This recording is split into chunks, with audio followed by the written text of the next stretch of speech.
God bless everybody today. It is November 3rd of 2024. I believe this is one of the most important stories out here that no one is talking about. This links us directly to the Daniel 8 prophecy of how Erdogan will invade into Syria and Iraq soon, probably by January of 2025, that Erdogan and the PKK's leaders' pact will actually dissolve, fall apart, as it has 2 times prior in the past, and this will start an expansion of Turkey throughout the Middle East, including areas as stipulated in this article, that this will also include areas of Syria, Iraq, Georgia, Cyprus, and Greece. And that makes sense because you go back in history, we got to look at Alexander the Great that came out of Grecia into Turkey, down into Syria, and then basically took over the Middle East in approximately a year and a half. So this is an extremely important article. This comes out of the Nordic Monitor, just so you aware of where the article came from. It just was recently posted within the last few days, on October 28th, and it goes into some interesting detail in how Erdogan is feeling very threatened in his condition in Turkey right now and how the Kurds are affecting him. But before we go actually into this article, I want to make a few connections that lead up to this event happening on the 28th of October, I believe. So I want to try to bring you up to speed, and I want to go back approximately a year and then bring you forward quickly into this process so you understand the context of where I'm coming from here. So the thing I was trying to point out here was on October 7th of 2023, we saw that Hamas attack and invasion into Israel where they captured those people and killed 1,200 plus people in Israel, and then they captured and took these prisoners. And those prisoners, a lot of them are still in captivity at this moment in time down in Palestine. But what I'm trying to explain is on this very specific day of Shemini Atzeret was the very day of the attack. What happens when you move a year forward is we had an additional attack by Israel on Iran. When you move forward a year to where we are today, you'll realize that Shemini Atzeret fell on October 24th, and this is the time, the day right after we saw the launch of Israel onto Iran after the attack of Iran on Israel on October the 1st. So Hezbollah launches about 100 or 320 missiles onto Israel, and then right after that we see approximately 180 ballistic missiles launched from Iran into Israel. So I'm trying to bring you up to speed to where we are today in this context. Israel has a real problem when they're attacking them right before their high holy days. And so what happened was Israel waited until right after Shemini Atzeret, or the 8th day, right after Sukkot ends. The fall feasts are completed. Now they go and attack Iran. Iran is going to then do another strike on Israel. I don't know exactly when. Could be right before the U.S. elections. Could be right after the U.S. elections, depending on how the elections go. They will launch thousands of missiles into Israel through their proxies and Iran, drones and other things, which will penetrate through Israel's defensive screen, and they will see penetration this time. Israel will have to relaunch a retaliatory strike that will probably go to nuclear and oil facilities as we move forward in the next month. But I believe it's interesting that Shemini Atzeret is the 1-year anniversary of the attack of Hamas onto Israel, and then Israel on this next day around the 25th, or the evening of the 24th, because it ends on the eve of the 24th, they launch a fairly substantial strike on military installations in Iran. They didn't hit really anything else, to send a direct message to Iran to stop, don't escalate, But Iran is going to escalate, and they're already talking about a fairly substantial attack on Israel in the upcoming days.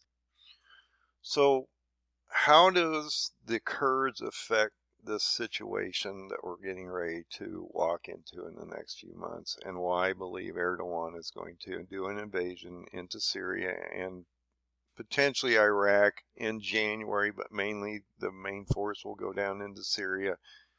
And that thrust will be against the Kurds, because this pact will fall apart, and he will not stop there. Not only will he push the Kurds towards the east, towards Erbil, Iraq, but he will drive down into Lebanon and then down through Israel into Palestine before the end of this year. And that is going to matter to the geopolitical aspects of the Middle East and how that's going to change this whole region, create a huge refugee issue that's going to have to be dealt by Egypt and other surrounding countries, and how this is going to escalate into a total conflict throughout the Middle East that will potentially absorb even Iran by January of 2026. And if you look at the paradigm, I indicate that actually Iran will fall by January of 2026, and then you'll see an attack on Israel by 10 full nations now that Iran is absorbed into the new Ottoman Empire that Erdogan is building. Been warning you about this for years. This is your nemesis of Israel. The Ottomans will be the real problem in the room for them, because if you go back to the statue of Nebuchadnezzar, you will realize that the seventh kingdom is the Ottoman. So if you go back in history, it's like I say, this is a history lesson getting ready to play out in the future. You need to understand your history so you can understand what's coming. God already wrote you a book, a manual that tells you what is coming up. All you have to do is look at history, how it formed in the past, and it's going to replay out in the future, because he's already given you the answers in the book called the Bible. So if you look at the history of the Jews, you'll realize that the first kingdom that they really were under through Exodus, through the Bible, is Egypt. You go to the Assyrians. Then we get into Daniel. Vision of the statue in Daniel 2. He talks about the statue, how Nebuchadnezzar had a dream. These next three kingdoms reflect the beast kingdom that is getting ready to be formed in front of our eyes in the next year and a half, okay? This is extremely important because Daniel tells you that these are the three kingdoms you should be concerned about. What are those kingdoms? The head of gold, which was the Babylonian kingdom, that was in Iraq, will be Turkey this time, okay? And that, I know that's a little confusing, but he tells you exactly where the king of Babylon will come from this time. He tells you from the north, gives you a locational thing. He talks about the seed of Satan, the seed of the beast, the 7 letters of the church. Even John, when he was writing the letter from Patmos, is an island right off Turkey. So you need to understand that this is a Alexander the Great footprint that is getting ready to form, that then was a similar footprint in the future called the Ottoman footprint, which ends up being the 7th kingdom.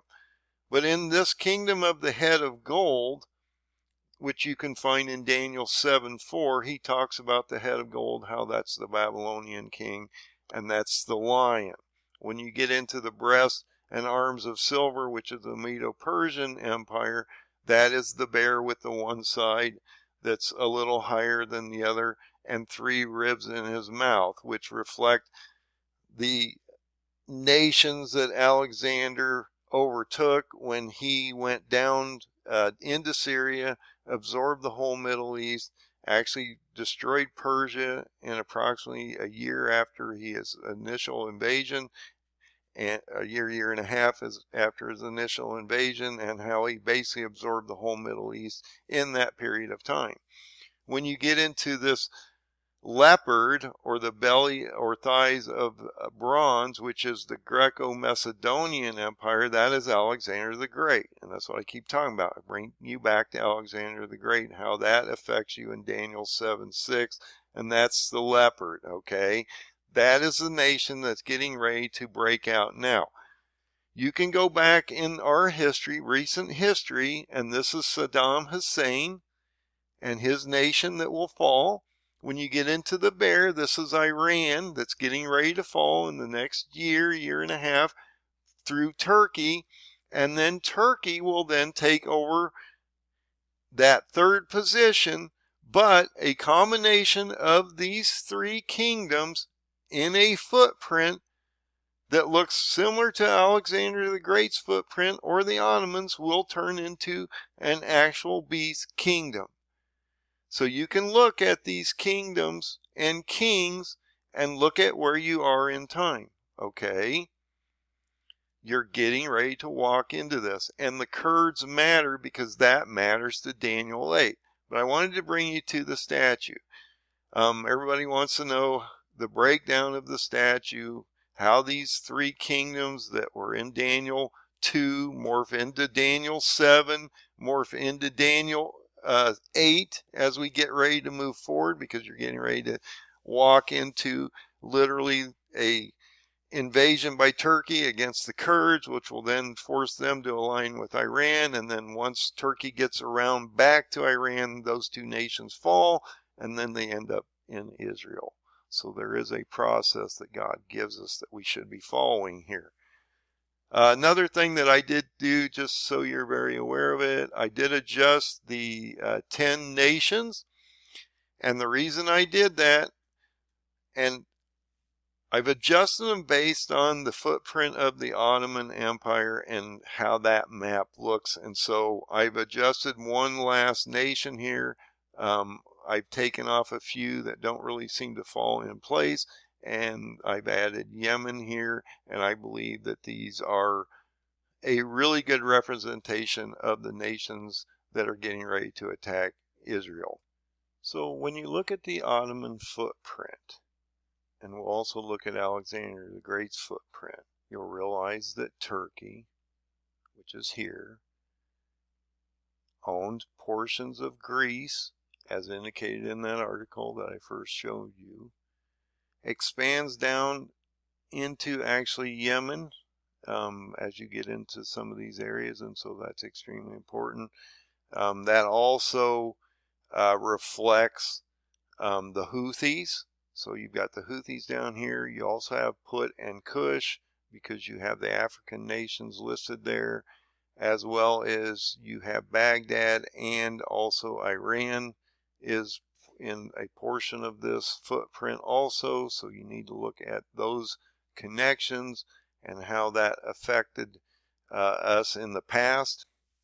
When you look at Alexander the Great's footprint, this is extremely important. This is your area of Greece up here, where he came down, invaded, went through Turkey, then came down into Syria and ended up in Egypt, okay? These are your African nations that are being affected in Ezekiel 38 and 39 that are stated. When you get over here around the Caspian Sea, right below this is Tehran. So this is the Iranian nations. If you match these footprints up, they're similar to the footprint that matters to us in the Middle East. And you can see this. Did not get up into Russia. They didn't go through the Caucasus Mountains to get to Russia. Doesn't really affect Russia in any way, shape, or form. Even when you come back to the Ottoman map, and there's multiple different maps based on the years that the Ottomans were actually overtaking these areas, you realize that he owned a portion of this up here above the Black Sea, but he did not go through the Caucasus Mountains to get to Russia. Okay, Russia's really not a part of this. Okay, it affects the Middle East, mainly revolving around Turkey and Israel and Iran if you go into a lot of the prophecy. Okay, but if you go into Ezekiel 38 and 39, he talks about Put and Cush. And that's extremely important. So when you go to Cush, You're talking about Sudan and Ethiopia if you actually look at the old biblical maps. And based on the maps, you can see which areas these are affecting. Put is mainly affecting Libya up here, and Cush is mainly affecting Sudan and Ethiopia. And also, you're looking at Yemen over there also, because that was portion of the Kush nations at that time. And so we also should be looking at Yemen and the Houthis, so that makes sense. So I believe that these are narrowed down in a fairly close representation of the 10 nations that will turn into a beast kingdom as we move forward. And if you go look at Daniel 7:24, this is extremely important because he tells you that after 10 nations fall, not before, it says directly after these 10 nations fall, you will see them break down into a residue of 4 nations, and then Antichrist comes forward and overthrows 3 of them, okay? So this is extremely important that we will see, if it's my understanding is right, my interpretation is proper. Hopefully God is giving me the ability to interpret this book properly. Erdogan is the white horseman of Revelation and will die on the 6th seal. All 10 nations will be destroyed through the wrath of the Lamb in Revelation 6:16, which is not the same as the wrath of God in Revelation 15:1. Okay, that's the wrath of the Father. This is the wrath of the Lamb or the Son in Revelation 6:16. These 10 nations will be destroyed on the mountains of Israel. That will then convert down into 4 regions, just as it did in Alexander the Great's time. Once Alexander the Great died, his 4 generals basically absorbed the area, and we had 4 regions appear. And then, as the Bible tells us in Daniel 11, verse 43, we would see a little horn come from one of these 3 areas and overthrow the other 3, which would then turn you into a 4th beast kingdom. And he tells you in Daniel 2:7 and 8, as it morphs in time, as you move forward, he tells you the 3 kingdoms that you should be concerned about that will create the footprint of the beast kingdom as we move forward. And if you go into the recent history, we just saw Saddam Hussein fall. You're getting ready to watch Turkey destroy the nation of Iran in approximately January of 2026 based on the Paradigm 30 chart, and the stamps for the 3 modern day kings that reflect past kings to future kings as we move forward in time, and that you would then see Turkey then get ready to invade as we move forward into this new year of 2025. Now, we just saw this Iranian president killed in a helicopter accident, and as I'm getting ready to show you as we move forward, there is a prophecy about all this and how it moves us into the future and how Turkey is getting ready to break out at the beginning of this year in 2025. So how is this going to be profoundly impacting us in the near future? In my understanding and my interpretation, Daniel 8 has to happen first, because Iran has to be absorbed into the 10 nations of Ezekiel 38 and 39 that will go against Israel, in my opinion, by February, March of 2026, because Iran will fall in January of 2026 based on Alexander the Great's movements. So I've shown you these charts many times, and you can see the footprint of Alexander the Great here. Okay, you're talking about Iran. It does go over to Afghanistan, but if you look at the Ottomans really didn't get this far over. And so I took Afghanistan off and actually added Yemen instead, because it actually penetrates down into this area instead. And so I believe once you add these nations of Africa to Yemen into this footprint, look at Alexander the Great's movement as we get forward, you're going to get a fairly clear picture of what's getting ready to happen. So when Alexander comes down from Greece into Turkey, then comes down into Syria, we see that original attack and invasion around January, as I say. So I'm looking at January of 2025 for the original invasion. And then we see a siege on Tyre, Lebanon that ends around July of 2025. When you get down here, he has to go, Turkey's going to have to go between Jerusalem and Jordan to get to Gaza by October of 25. He ends up going down into Egypt, but then he hits massive resistance, okay? And then he's forced to come back to Tyre, and then he ends up in Erbil, okay, Iraq, for the Battle of Gaugamela in October of 2025. He then pushes them down. They completely collapse by December of 2025, and then you see the Battle of the Persian Gate by January of 2026, and a destruction of Persia, and then he would then drive back with 10 nations, since Iran has fallen at that point, absorbed into Ezekiel 38 and 39, and he absorbs the whole Middle East at this moment in time, pretty much, that he's going to bring 10 nations against Israel by February, March of 2026, based on the Paradigm 230 chart and how I've laid that out based on the king stamps of past kings to future kings and how they exactly reflect those kings of the past to today's leaders. Okay, those leaders are Zedekiah, which is Reuben Revelon, Jehoiakim, which is Isaac Herzog, and Nebuchadnezzar, which is Erdogan of Turkey. They are in exactly the same positions that they were in the past, exactly the same amount of years, and if you take those date stamps at the beginning of each of the chapters and also run concurrently through the chapters, you can literally determine dates that are going to happen in the future in the next 5 years, in my opinion.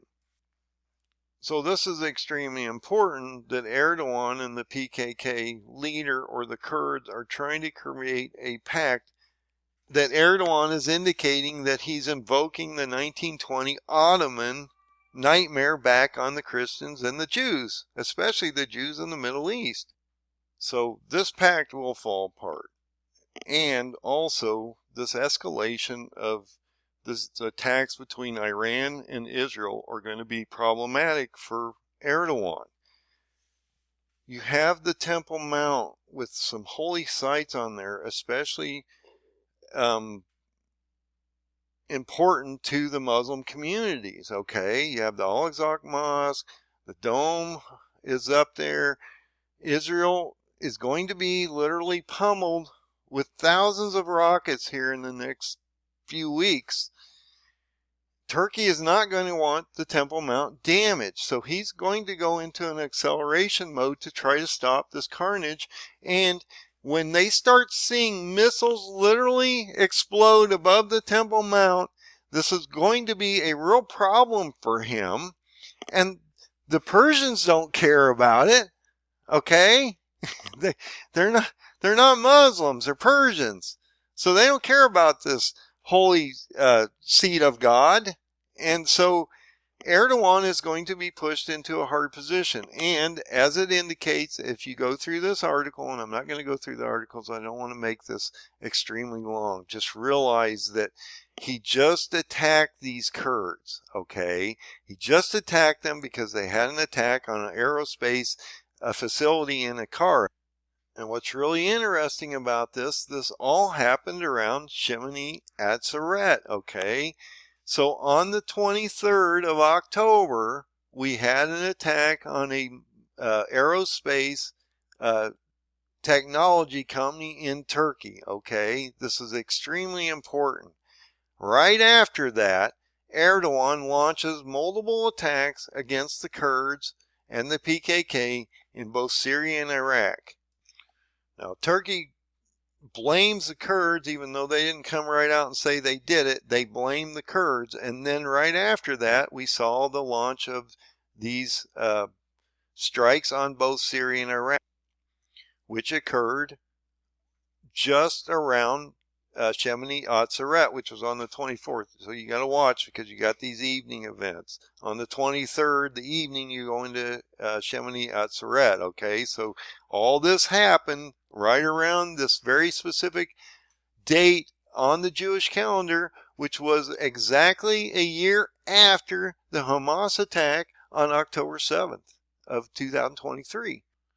Some speculate that the terror attack on Turkey was linked directly to Erdogan moving to the BRICS, okay? So there's a lot happening in this room, and there's a lot of running themes going through this process, and so this is going to force Erdogan's hand here soon, I believe, and then he's going to have to come into this, like I say, around January of 2026, based on Alexander the Great's movement and how he went through the Middle East in approximately a year and a half.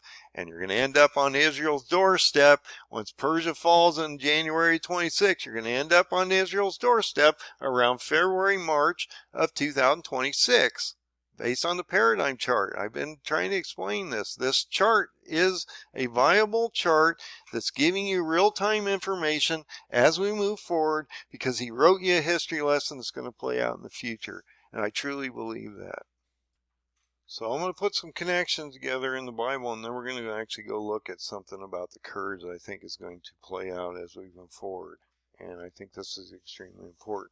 So when you get into Daniel 8, he talks about this nation. So Daniel's sitting in the palace of Shushan. He has this vision. He's sitting on a river outside the palace. He sees this two-horned ram, which we equate today as the Medo-Persians. Okay, just so you're aware of this. You're talking about Iran. He talks about how Iran, think about in the last 10 years, 20 years, Iran has started to massively influence the Middle East. He talks about how Iran will push westward, northward, southward, and then how he's going to basically do according to his will, that no one will really be a threat to them until we see this escalation that is getting ready to happen and is happening in front of us right now. The ram is then confronted by a goat. This goat is extremely angry, and he breaks both the horns of the ram, tramples them, destroys them, but then the goat is also destroyed himself. And then from that destruction of that horn of that goat, which is Turkey and Erdogan, we will see a little horn come forward. That's what I mean.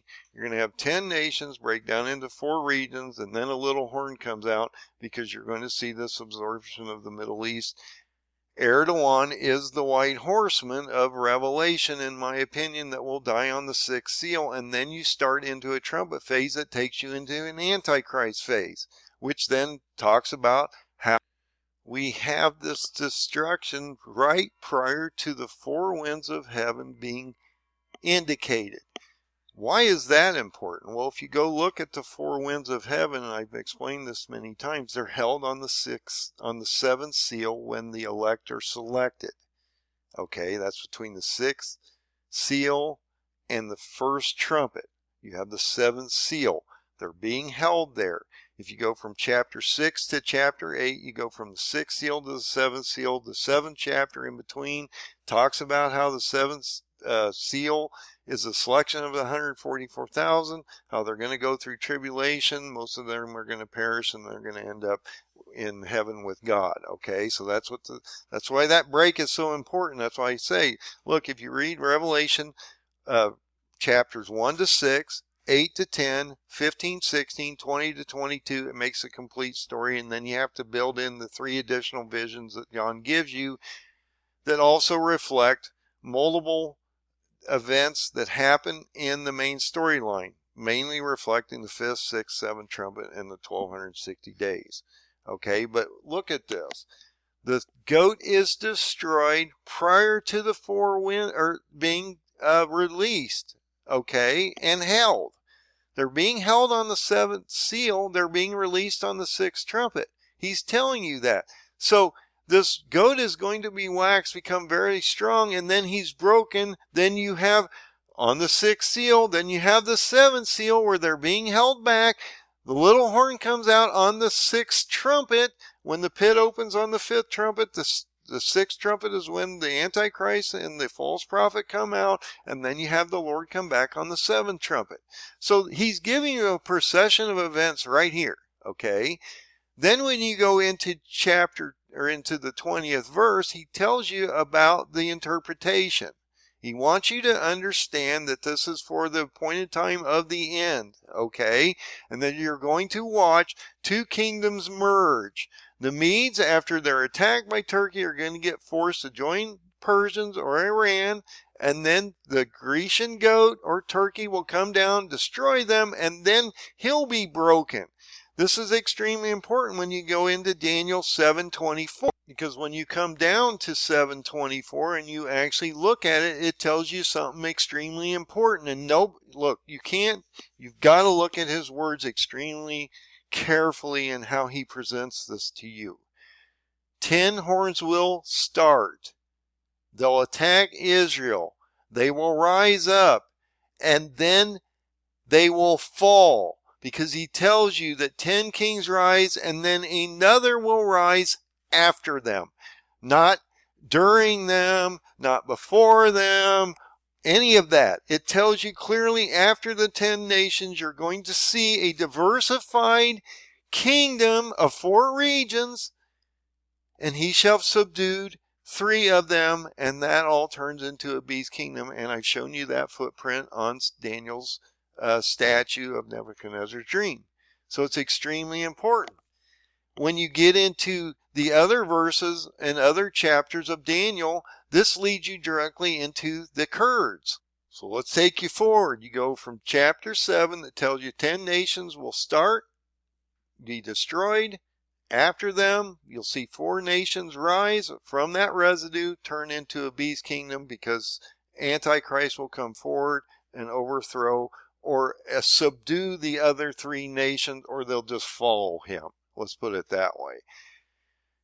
What will happen, though, is when you get into chapter 8, prior to that destruction of those 10 nations, you're going to see literally Turkey come down into Syria, absorb the whole Middle East in the next year and a half, and then he will be broken once Iran is absorbed.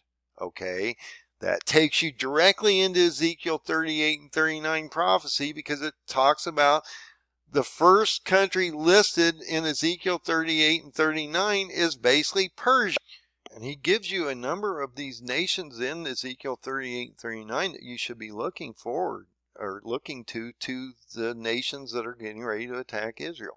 Persia is the first one listed in Ezekiel 38 and 39. Then you get into the African nations. So you know it encompasses the same area that we're talking about in both the Ottomans and Alexander the Great's area of that they took over. And then when you get into Tagama and all these other areas, if you go back to the biblical maps, as well as Magog, Meshech, Tubal, and all these other areas, that takes you right directly to Turkey. Okay, so you need to understand the connections here. So he gives you a clear path here. You have 10 nations that form from the destruction of Daniel 8 and the Persians being absorbed into the new Ottoman Empire that Erdogan's getting ready to form. And when he comes down into Syria, he's going to go against the Kurds, force them east, and then drive down into Lebanon and into Palestine before he comes back and deals with them before the end of the year in 2025. Okay? He tells you this is going to happen. He tells you that he's going to align these 2 nations, the Medes or the Kurds, with Iran and Persia, and then he will destroy them, and then he will also be broken. Okay, so Turkey will be decimated, as well as their leader. And I talked about how we're going to see a resurrection of an Erdogan, a dead Erdogan, as Isaiah 14 clearly tells us, into an Antichrist figure, as they're probably burying him in his own tomb, in his own country. And we're going to see this resurrection event on or right after that destruction of the sixth seal that I indicate on my paradigm around March 4th. Okay, that's extremely important. You have a massive amount of astrological conjunctions. You got Ramadan. You got all kinds of things happening at that very specific time. And if you look at the chart, I have March 4th as a potential sixth seal event because it wraps around these solar eclipses, these blood moon events, as you're walking into a March 4th gap of 15 days period of time, or 1 hour of power, where Erdogan would give his nations the authority to attack Israel, decimate them on a sixth seal event on March 4th of 2026, moving you into a trumpet phase and a resurrection of Antichrist and the false prophet prior to the signing of the treaty against the nations. So on this treaty, it's my opinion that this treaty will be signed against the nations of Israel and any nation that supports Israel, and that it will be a Muslim pact against these things as they build a caliphate against the Jews and Christians.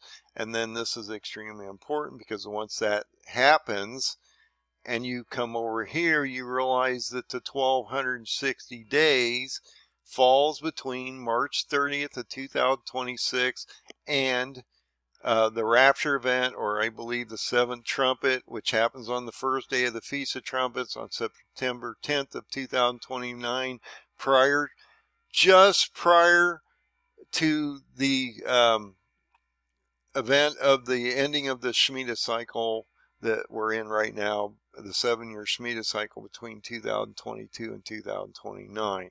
So this is extremely important that you see what's getting ready to happen and how we're going to see this break out at the beginning of this year. Yes, there is a lot going on the ground in Israel right now, but look, this is going to amplify tremendously if Turkey walks into the room here. And because the Kurds are a problem when he initially goes down to deal with Israel against the Palestinians and the Lebanese, as Iran is launching thousands of missiles onto the Temple Mount and that country, he's got a problem here. So Erdogan is going to have to deal with the Kurds, push them east, and then drive down into Lebanon, okay?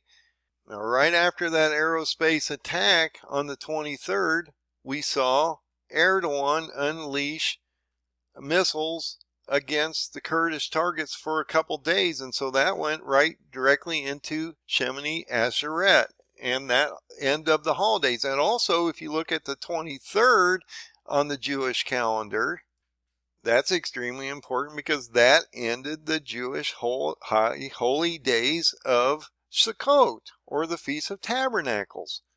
Look, these all happen around God's Jewish calendar dates, and all these dates reflect other dates in the past and how these things are going to amplify us into the future here.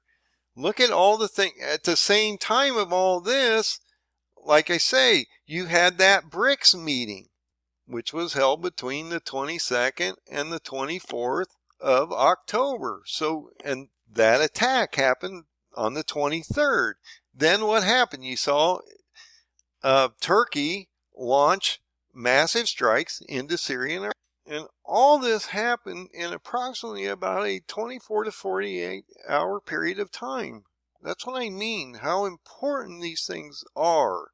And I had warned about how I thought the Shemini Atzeret was going to be important prior to these actual events happening. Why? Because it's on the Jewish calendars. Look, I'm not anything special. I'm just warning you, because if you can move the Christians to the Hebrew calendars, literally unplug them from their system of corruption in this country and these terrible church teachings that they're giving you, and start to apply this to the Torah, God's laws, his calendars, his holy high feasts, and all the things that God tells you about in the Torah and the things that we should be following, because we are following a Jewish God and a Jewish Jesus. And if you're offended by that, I don't know what to tell you. Then you're following the wrong book, because this is all about the Jews, okay? But their nemesis is Turkey and the Ottoman Empire that's radiated throughout the centuries, okay? And this is going to affect them in the future. Now I'm going to take you into a world of prophecy and speculation on my part, because I believe I see something getting ready to happen here, but I'm not sure exactly how this is going to play out. So I want to give you the information and see what happens as we move forward in the near future. So to make Daniel 9 a short story here, the main thing I want to talk about as we go down through this chapter, and it's going to be a quick version here, is the first year of Darius. Okay, Darius the Mede. Now, we just had an election in the Middle East with the Kurds, and this is extremely important. Now, this election happened on October 20th. It was originally supposed to happen in June 10th or so of this year. That was pushed back by a number of things, and the main thing that pushed it back was we saw Erdogan state that he was not going to allow the Kurds to become a state. So back around May 30th, right before the June 10th election, we saw Erdogan signal to the Kurds that if they start to build this new state of the Kurdish region, actually nationalize them as a nation, that he would go in and intervene in Syria and Iraq, and basically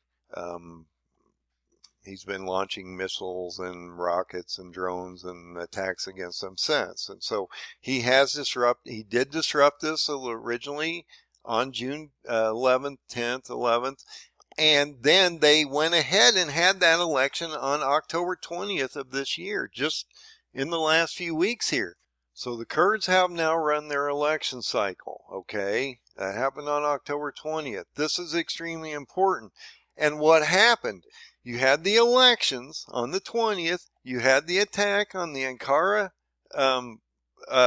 aerospace plant on the 23rd. Erdogan launches attacks around Shemini Atzeret on the 24th, 23rd, 24th.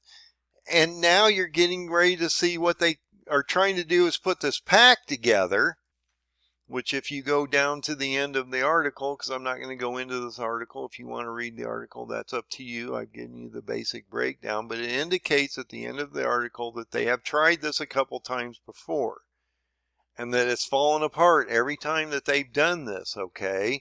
So I'm not expecting this one to hold up either, and that Erdogan is going to get some serious pushback.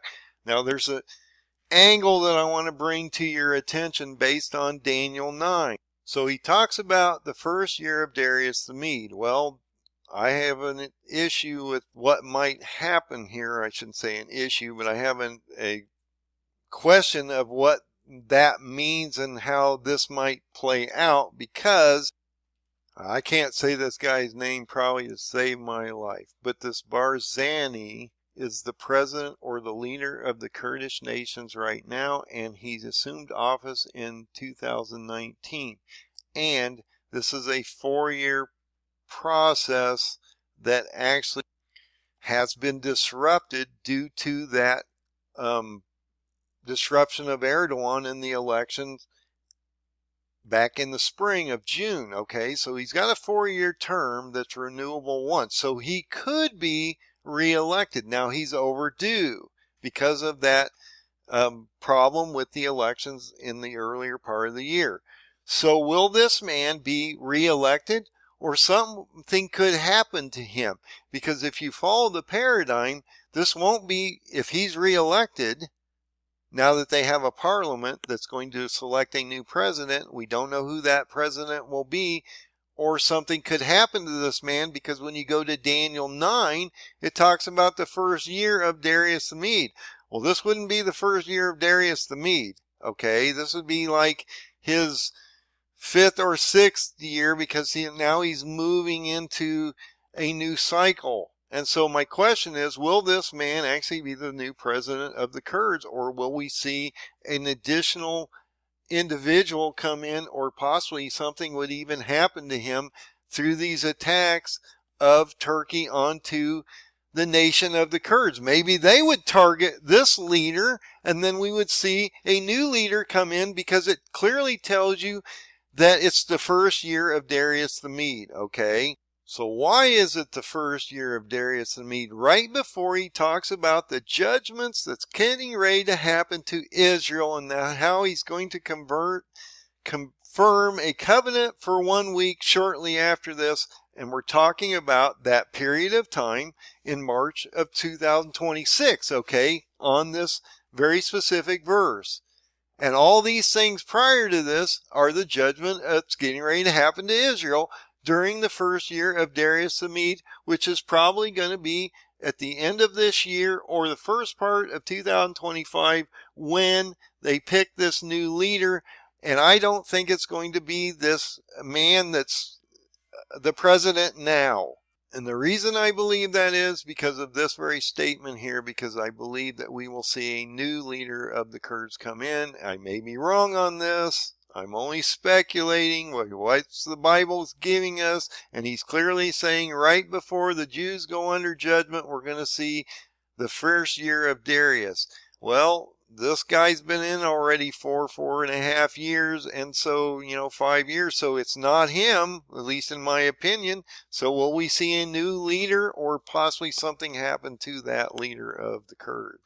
Now, when we move forward into Daniel 10, this is extremely important, because we're walking into, look, prophecy's happening all around you if you know how to look at it, okay? And Daniel 10 is extremely important and is already starting to play out in front of you. So let's move forward into Daniel 10, and you are here, guys. This happened actually a year ago on October 7th of 2023, and I've explained this to you. In the 3rd year of the king of Persia, you have Cyrus, okay? This reflects the leader that just died in Iran.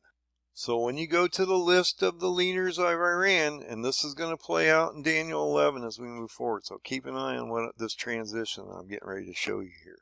So when you go into these leaders, this last guy that just died was in position for 3 years, or his 3rd year, prior to what just happened on October 7th, okay? And then he died in May of 2024, and you bring on the 4th king, which matters to Daniel 11 as we move forward. Remember that right now.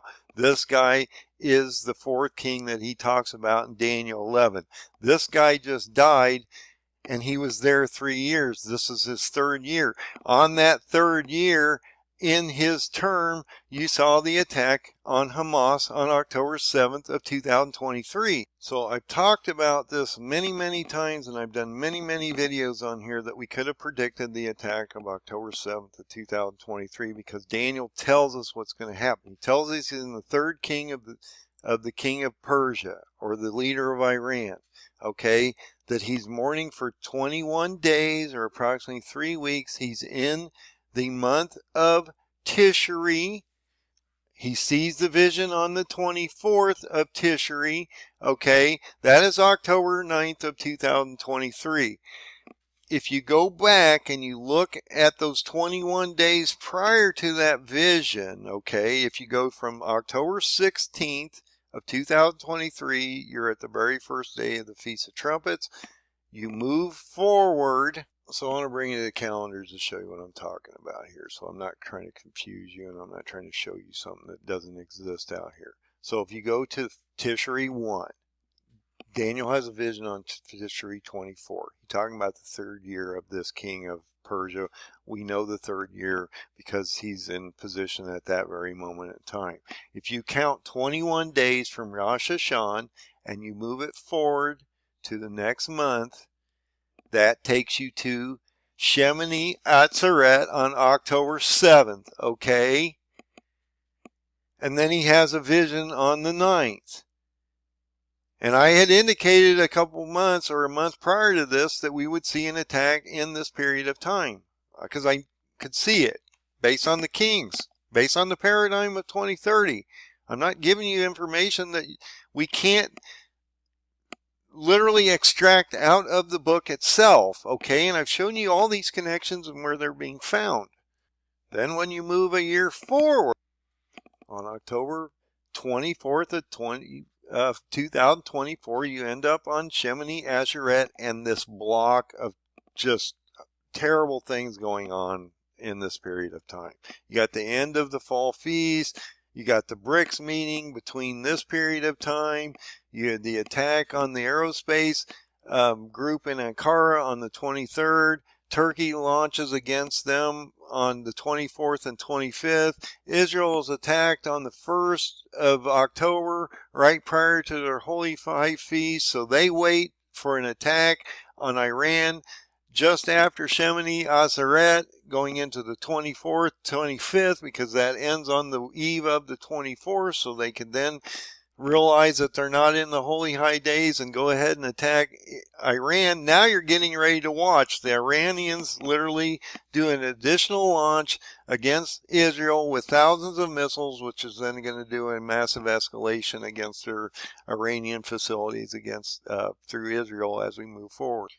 At the same time, you also had the attack of Ankara's aerospace attack, that terror attack, and then Erdogan unleashed on the 23rd, 24th, those attacks against the Kurds in both Syria and Iraq. So look at all these connections and how all this stuff is lining up on these calendars. It's so incredible that we see these connections and that we can line this up to give us clear vision on what's happening in front of us and how this is going to move us forward into the future. So when I bring you back to Daniel 10, realize that we were in that third year of that leader of Iran that then falls. As you get into Daniel 11, he talks about the fourth leader that's getting ready to come up that just got elected, and that he's going to be much stronger. I'm going to show you that in a second. He talks about how Michael's been fighting against him for 21 days, okay, and that he's been going against the king of Persia, and that he's going to go back against them once he shows Michael the vision, okay? And so this is at the end of time. We're there now. And then he clearly states something extremely important, that when Michael goes back to attack Iran, and we watch that war break out even more as we're getting ready to happen, Grecia, or the king of Turkey, is getting ready to come in, approximately around January of this year. So that's extremely important. When you get into Daniel 11 and you look at this, we talk about the first year of Darius the Mede again. Extremely important. So I'm questioning whether this leader of the Medes or the Kurds right now will be the same man as we move forward into the new year. He's either going to be elected out, or something will happen to him, maybe targeted through an attack, that will force them to bring on a new king prior to this attack by Turkey. Okay? And Turkey will be the main culprit. Now, it talks about these three kings of Persia. This man was the third king that just died, the king or the leader of Iran, and that will have a fourth leader come in shortly after that, which is this new guy. So this guy comes in, is elected in around May 19th, 2024, and has been in there since, and he will be approximately, now they say there's another guy here, so this was an intermediate guy. They just kept him there for a very short period of time. He was only there 70 days, and then they moved to an additional leader. And see, there's not even a number here. This is not the guy. This would be the guy down here that's running the country now, and that will be the guy in position, the leader in position when Iran falls next year in January of 2026, in my opinion. And I love the way God transitions you into things. So look at this. On the first year of Darius the Mede, probably a new leader of the Kurds getting ready to happen. We're going to see the kingdom of Turkey stand up and absorb this nation of Iran during this new king, the fourth king, or the one that was just put in place, and that he will break this nation, and he will be broken also and divided into the four winds of heaven. Wow, look at that. He's bringing you right back to where I keep telling you. The four winds of heaven, the seventh seal. This is going to happen during a sixth seal event, okay? Then you have the four winds of heaven being held back and released on they're being held back on the seventh seal and released on the sixth trumpet as we move forward into an Antichrist phase, okay? Look at how he's lining this stuff up for you guys. Then we start into this battle between the king of the south and the king of the north, because Antichrist now is established on the ground, and the king of the south is Egypt. So you have the king of the north, which is Turkey, the king of the south, which is Egypt. Okay? And you're going to see them batter back and forth throughout the whole time that Antichrist is on the ground. And there's going to be massive judgments against Egypt as we move forward. And there's going to be a whole lot going on out here that I'm not going to get into tonight because I don't want to make this longer in an hour video. When you get into Daniel 12, he clearly states that Michael will stand up and deal with this. But you're going to see all these other things affect us, like Turkey, the Kurds, Daniel 8, Ezekiel 38 and 39, how this all literally morphs into a 10-nation attack on Israel as we move forward in the next year and a half. And then he says, guess what? Shut up the book at this time because it's not for you to totally understand this, Daniel. It's not for your time. It will be for the time of the end. Okay? Where we are right now. So you need to understand that. And then he talks about those 1290 and the 1335 days that I talk about, how they stopped the continual burnt offerings and the sacrifices on the Holy Temple Mount on April 5th of 2023 because they were having massive disruptions up there at the time, and how that 1290 days and 1335 days would rate into the future towards abomination of desolation on the chart. And this was a real-time event. On April 5th of 2023, we had this rabbi literally stop the continual burnt offerings on the Temple Mount. When you go forward 1200 and 1335 days, that takes you prior to the abomination of desolation. And so I think this is extremely important. He's setting you up and letting you know that all these things are happening and that they all fall on the chart for a very specific reason. But nobody talks about this event either. Why did they stop the continual burnt offerings and sacrifices on the Temple Mount? Number one, there's no temple. Okay? And look, if you go into the high holy days on the Jewish calendars in Leviticus 23, you have to have a temple and priests that are holy enough to be able to do these sacrifices, okay? So it's extremely important. You also potentially have to look at that red heifer sacrifice to Nisan that probably is going to happen approximately around March 20th of 2026 based on the calendar dates prior to or right around the sixth seal event that's getting ready to happen, okay? So important. So important.